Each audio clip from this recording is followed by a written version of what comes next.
Excuse me, are you pregnant or overweight? Here's your food, darling. Oh, I want chocolate. Why are you staring at all the children in the park? Okay, are we all ready? Mum, I need the toilet. No, you can't play with us because my dad owns this park. Mum's always clapping in there. I think it's at the TV.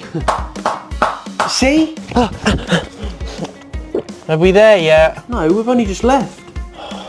What about now? No, you can't play with us because you're not my friend. My mum said that your family's really skanky and your mum's always got different men around. Is that true? Go on then, get one toy out. I'm done.